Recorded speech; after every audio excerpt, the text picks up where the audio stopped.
Hey everybody, Flip and Danny here, founders of the Freedom Real Estate Group, family of companies, and welcome to another episode of our podcast, which is called Freedom Through Passive Income. That's right, our journey. Welcome to another episode, and this is part of our 12-part series, Our Journey. And this one's called Our Journey. Can I say that again? Acquisitions. This is our acquisitions. Yes. And so then and then there's something special that's going to happen because now the next 2 days are the next 2 live episodes. Yep.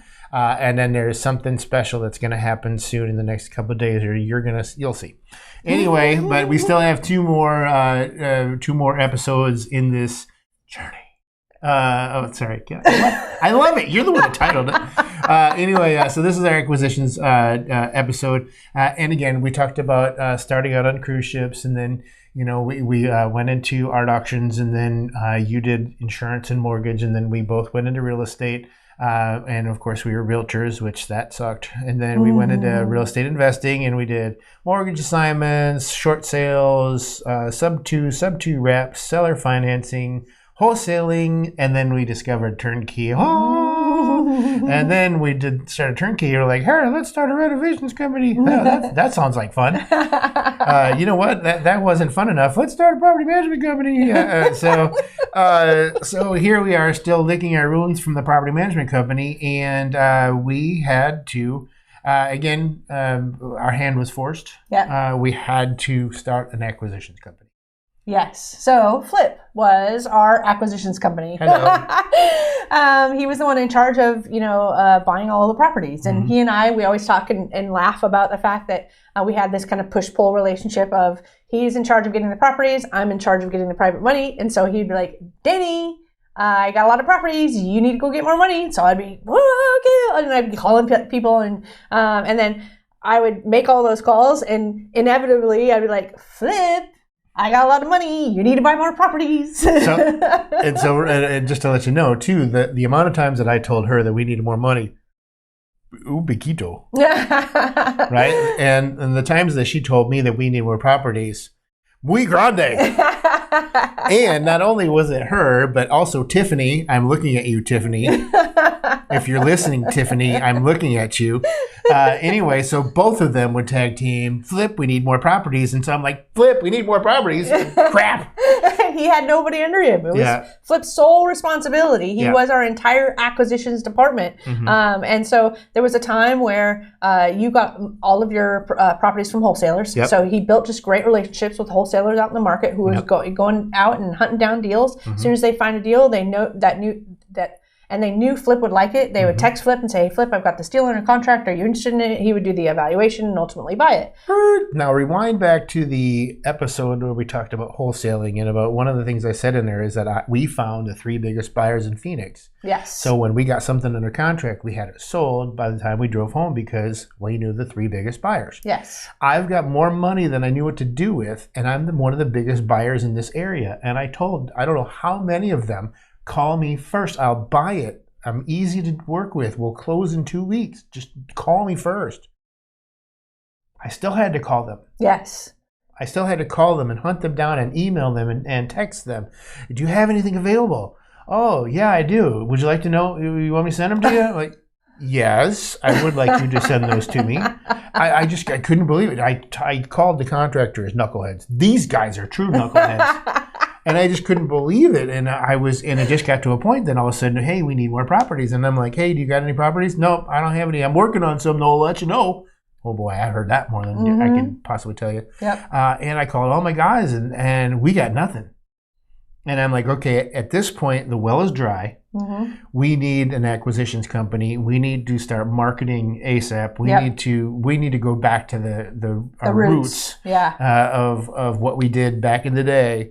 And we just need to start killing it, and we needed an acquisitions company, and we needed it now. And that's when Cash for Ohio Houses was born. Yes, exactly right. And see, we've got that's our logo is right here. For those of you listening, he's showing our Cash for Ohio Houses baseball cap, and then it's got Cash for Ohio Houses on the side here. But this is our acquisitions company, and so when we went through a few of them.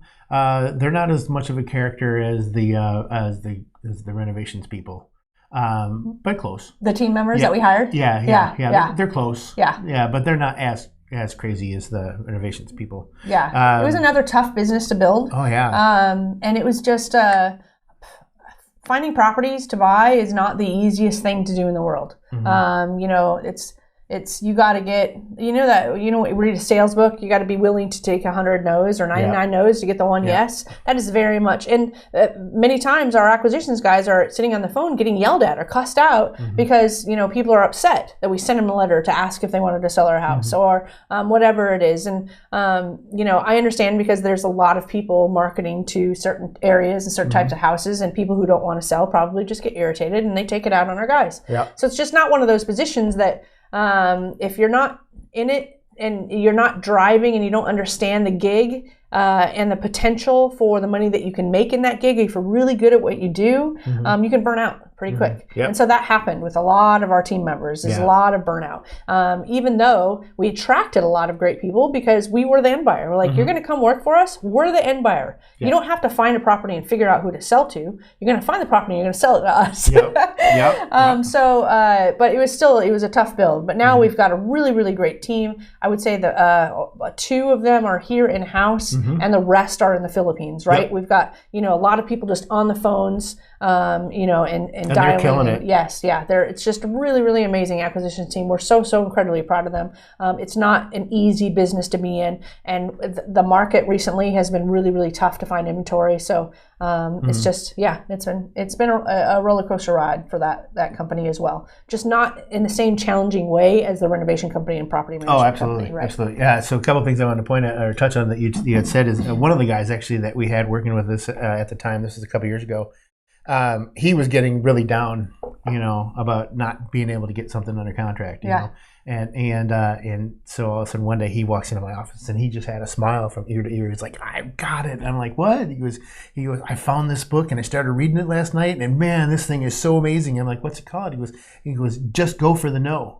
Or Go for the No. It's one of those two. And he just loved the book. So of course we put it in the office, and so that helped him out because you get a lot of no's. Yes. And then the other thing I'll remember, we talk about the team in the Philippines, and these guys are amazing. And I remember the first day that we met Francisco.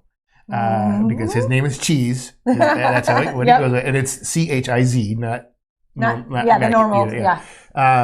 And I remember when he first came on, and I'm just like, I had no idea what his level was. And it's a good thing that I had no idea what his level is because he's amazing. He's now like the supervisor of the entire Cashflow Ohio Houses team in the Philippines. Yeah, in the Philippines. He's just even the supervisor of the people here in the States. That's amazing.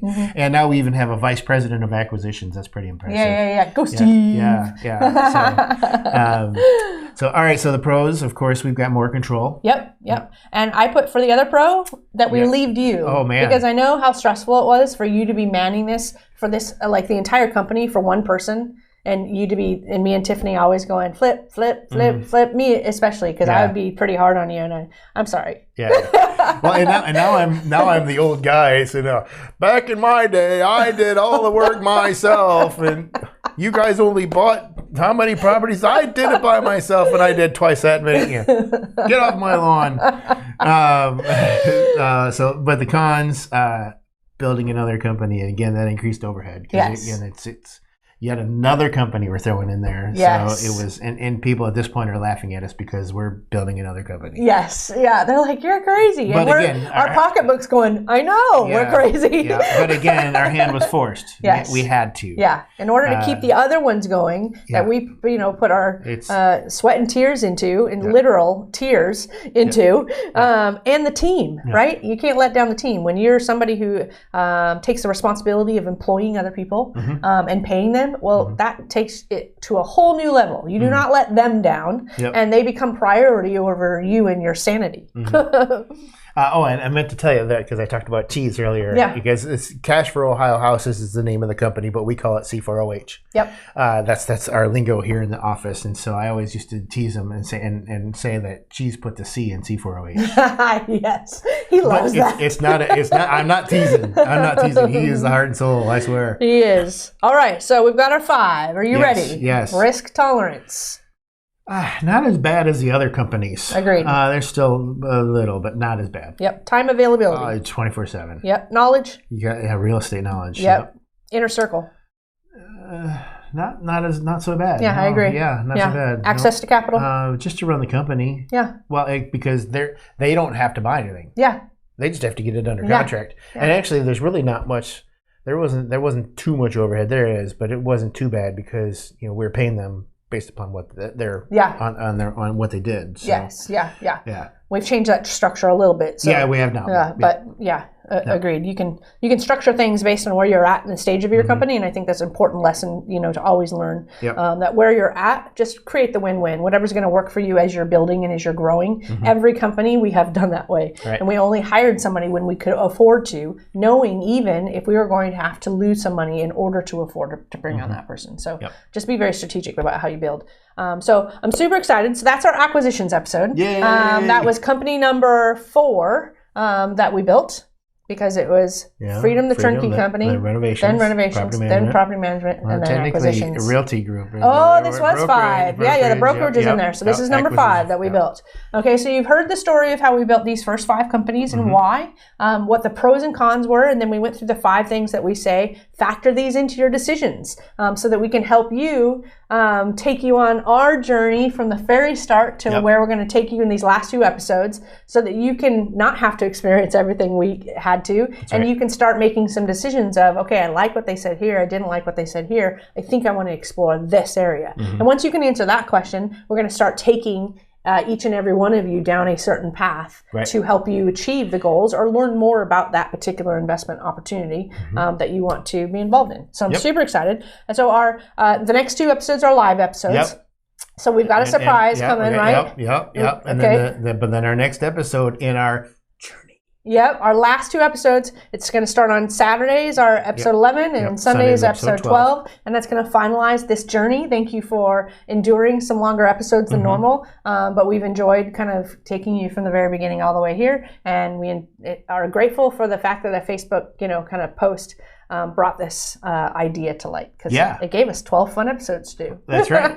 But make sure you're heading on over to our website, freedomcapitalinvestments.com, to join our investor club. And I don't know, maybe we'll have the swag on there hopefully soon. Oh, yes. Hopefully soon. But make sure you're hitting the heart button, the bells and the whistles and the reviews and the whatever, and the like button because... You like this series. There we go. But we like to end all of our episodes with... Invest smart. Live happy. Bye everybody. Nothing on this show should be considered specific, personal, or professional advice. Please consult an appropriate tax, legal, real estate, financial, or business professional for individualized advice. Opinions and information on this show are not guaranteed. All investment strategies have the potential for profit or loss.